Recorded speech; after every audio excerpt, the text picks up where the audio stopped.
Bin 1968 rahmetiye babamı çekiriya ve amca şuy alimine am berdasi alimine hay bikyor Amazon'e am vede dotyo çetkiş milati ram hizmet etki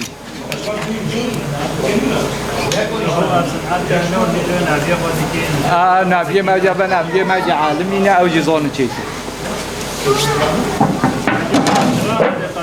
am dubo حاضر قلندیش دو کی دوبا شکری هم خواه شکری تینی چتکی دیکی دوبا هم دودی ملاتی سب ساغلقه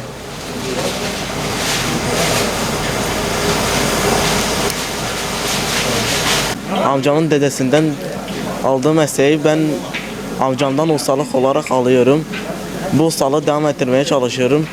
Biz de çocuklarımıza, gelecekteki gençlerimize öğretmeye çalışacağız. Her yıl Ramazan aylarında evimizin avlusunda tatlı yapmaya devam ediyoruz. Nesilden nesile mesleği sürdürmeye devam edeceğiz. Ramazan'a hamiz kasar khayre be millet Müslüman hamiz ke özellikle millet Kürt. Mala daltiye mala patapata meşhuren. چقدر سال امتی ویده هر فطر امتی ویده دلتی خود بینم خیر و خوشی که خوشی جنایت ما خواهد علی باری خیر و خوشی بده تجی ان شاء الله همه مفکر کریه و حتی هو هاتن ویده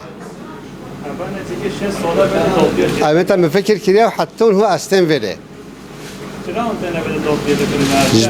اجبار تزانی انسانیتی و باقیجی و اسپهیتوی چتکنه رحمتی بابا من حمد زندگی فاطمه الله پت دلتی ها دبران بشی بابا من وفات دی شهر رمضان امتی دبینا دلتی ها جزیره دا مشهورن باشن ولتی دبینی ماشاءالله قیروقا و ام تفسیرات کنه یه به دلتی ها بلا بفته مولا پت دیو دست دلی ها ساقه